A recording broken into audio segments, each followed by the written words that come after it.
என் அன்பு சகோதர சகோதரிகளே, இயேசு கிறிஸ்துவின் இனிய நல்ல நாமத்தில் என் அன்பின் வாழ்த்துக்கள். இன்றைய முத்தில் உபவாசம் என்ற தலைப்பில் நம்ம தொடர்ந்து தியானித்து வருகிறோம். அந்த வரிசையில் இன்னைக்கு 24வது உபவாசம்.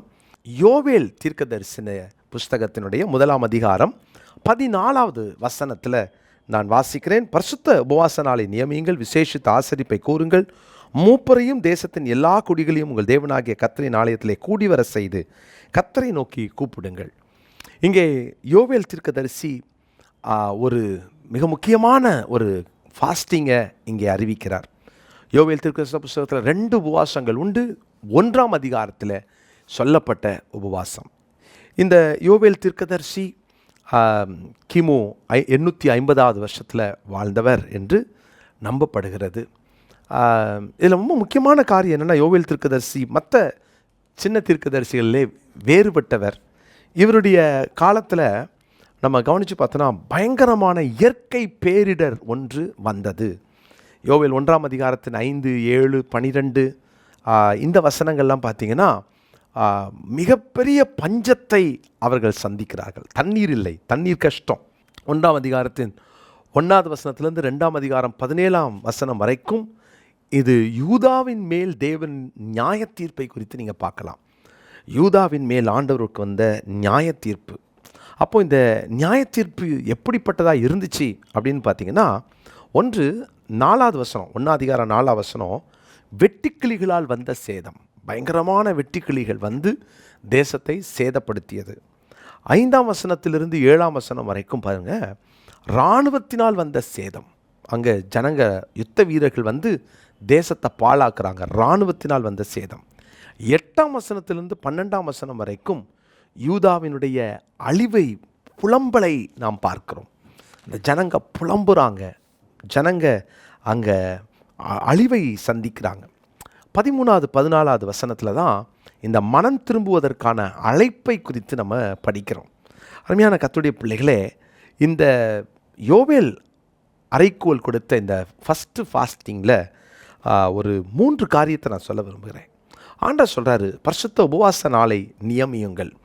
நீங்கள் நியமித்து தான் ஆகணும். ஏன்னா இந்த பேரிடருக்கு நீங்கள் எதுவுமே செய்ய முடியாது.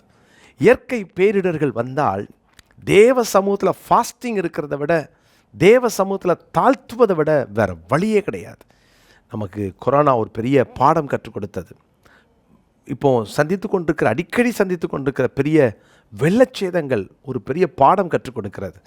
எப்போல்லாம் நமக்கு இயற்கை பேரிடர்கள் வருகிறதோ அப்போல்லாம் கூடுமான வரைக்கும் எல்லாரையும் ஃபாஸ்டிங் இருக்க சொல்வது நல்லது. எல்லாரும் ஃபாஸ்டிங் இருப்போம், எல்லாரையும் ஃபாஸ்டிங் இருக்க சொல்வோம். ஆண்டவர் சில ஆண்டுகளாகவே எனக்கு அப்படிப்பட்ட ஒரு பாரத்தை கொடுத்து கொண்டு வருகிறார். நிறைய நேரம் அப்படிப்பட்ட ஃபாஸ்டிங்கை தேசம் முழுவதுக்கும், எல்லா மொழிகளிலும், எல்லா ஜனங்கள், என்னுடைய நண்பர்கள் எல்லாருக்கும் அனுப்பி ஃபாஸ்டிங்கை சொல்லி எல்லாரும் சேர்ந்து ஒரே நாளில் ஃபாஸ்டிங் இருக்கிற இப்படிப்பட்ட காரியங்கள் ஒரு சில முறை நாம் அதை செய்திருக்கிறோம். கர்த்தருடைய பிள்ளைகளே, வரும் நாட்கள் நம்ம செய்ய போகிறோம். ஏன்னா தேசத்தினுடைய நிலைமையை மாற்றணும்னா தேவ சமூகத்தில் தேவ ஜனங்க உபவாசித்து தான் ஆகணும். ஆனால் இந்த ஃபாஸ்டிங்கில் ரொம்ப வித்தியாசமான ஒரு காரியங்கள் நடக்கிறது. ஒன்று, விசேஷித்த ஆசரிப்பை கூறுங்கள் என்று சொல்லுகிறார். சாக்ரட் அசம்பிளி என்று சொல்லுகிறார்.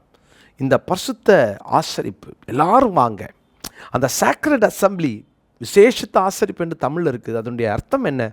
வந்து தேவ சமூகத்தில் விழுந்து கடை, எந்த விதமான எதிர்பார்ப்பும் இல்லாமல் தேவ சமூகத்தில் விழுந்து கடக்க அழைக்கப்படுறது தான் அந்த அழைப்பு. அதனால தான் விசேஷித்த ஆசரிப்பு. இந்த ஆசரிப்பில் பரிசுத்தம் என்ற ஒரு மிக முக்கியமான காரியம், தாழ்மை, நம்மை அர்ப்பணிப்பது. இதை தான் இங்கே முதலாவது சொல்லுகிறார். பரிசுத்த ஆசரிப்பை கூறுங்கள். 2வதாக, மூப்பர்களையும் தேசத்தின் குடிகளையும் கூட்டுங்கள். மூப்பர்கள், நான் எங்களுக்கெல்லாம் இது தேவையில்லை அப்படின்னு ஒருத்தரும் சொல்ல முடியாது. எல்லாரையும் கூட்டுங்கள். ஆண்டவர் யோவேல் தீர்க்கன் மூலமாக உரைக்கிறார், இந்த ஆசரிப்பை கூறுங்கள். 2வது, அந்த மூப்பர்களையும் தேசத்தின் குடிகளையும் நீங்கள் கூட்டுங்கள். இந்த ஜனங்களெல்லாம் நம்ம கூட்ட வேண்டும் என்று சொல்லுகிறார். யாரையும் மிஸ் பண்ணக்கூடாது. 3வதாக, கூப்பிடுங்கள் தேவனை. கூப்பிடுங்கள் தேவனை. பிரியமானவர்களே, ஆசரிப்பை, பரிசுத்த ஆசரிப்பை கூறுங்கள், ஜனங்களை கூட்டுங்கள், தேவனை கூப்பிடுங்கள். இந்த 3ம் யோவேல் 1ஆம் அதிகாரத்தில் நம்ம கற்றுக்கொள்கிற மிக முக்கியமான பாடம். நம்ம எத்தனை நேரம் அப்படி இணைந்து கூடி ஃபாஸ்ட் பண்ணியிருக்கிறோம்?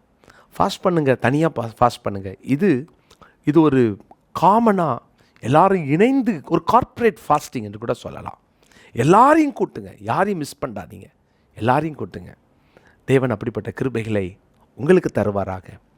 தேவ சமூகத்தில் உபவாசித்து கூட கூட்டுவோம், தேவனை கூப்பிடுவோம், பரிசுத்த ஆசரிப்பை கூறுவோம். கர்த்தர் நிச்சயமாய் நம் ஜெபத்தை கேட்பார். 2ஆம் அதிகாரத்தின் 13வது வசனத்தை நான் படிக்கிறேன். 2:13. நீங்கள் உங்கள் வஸ்திரங்களை அல்ல, உங்கள் இருதயங்களை கிழித்து உங்கள் தேவனாகிய கர்த்தரிடத்தில் திரும்புங்கள். அவர் இரக்கமும் மன உருக்கமும் நீடிய சாந்தமும் மிகுந்த கிருபையும் உள்ளவர். அவர் தீங்குக்கு மனஸ்தாபப்படுகிறவருமாய் இருக்கிறார். அவர் தீங்குக்கு மனஸ்தாபப்படுகிறவருமாய் இருக்கிறார். இப்படிப்பட்ட பெருந்தீங்கு வரும்போது நாம் வஸ்திரங்களை அல்ல, இருதயத்தை கிழித்து கொண்டு திரும்புவோம். இந்த வசனத்தை மனப்பாடம் பண்ணுவோம். யோவேல் 2:13. யோவேல் 2:13. ஜெபிக்கலாமா? நல்ல தகப்பனே, நாங்கள் உம்முடைய வேதம் சொல்லுகிறபடி ஆண்டவரே பர்சனல் ஃபாஸ்டிங்கை தாண்டி ஆண்டவரே தேசம் அனைத்தையும் ஒன்று கூட்டி ஃபாஸ்டிங் இருக்க, சபையை ஒன்று கூட்டி ஃபாஸ்டிங் இருக்க, நண்பர்களாகவும் குடும்பங்களாகவும் ஒன்று கூட்டி ஃபாஸ்டிங் இருக்க ஒரு அற்புதமான ஒரு அழைப்பை யோவேல் அழைத்ததை பார்க்கிறோம். நாங்களும் அன்று இந்த நாட்கள் இதை கற்றுக்கொள்ள எங்களை அர்ப்பணிக்கிறோம். ஆண்டவரே, பரிசுத்த ஆசரிப்பை கூறி ஜனங்களை கூட்டி தேவனை அன்றே கூப்பிட்டு தேவனே உம்முடைய சமூகத்திலிருந்து இரக்கத்தை பெற்றுக்கொள்ள எங்களை அர்ப்பணிக்கிறோம், தாழ்த்துகிறோம், உம்முடைய கரங்களில் ஒப்புக் கொடுக்கிறோம். தொடர்ந்து வேதத்தின்படி உபவாசிக்கிற கூட்டமாக எங்களை மாற்றும். இயேசுவின் மூலம் ஜெபிக்கிறோம் பிதாவே, ஆமென்.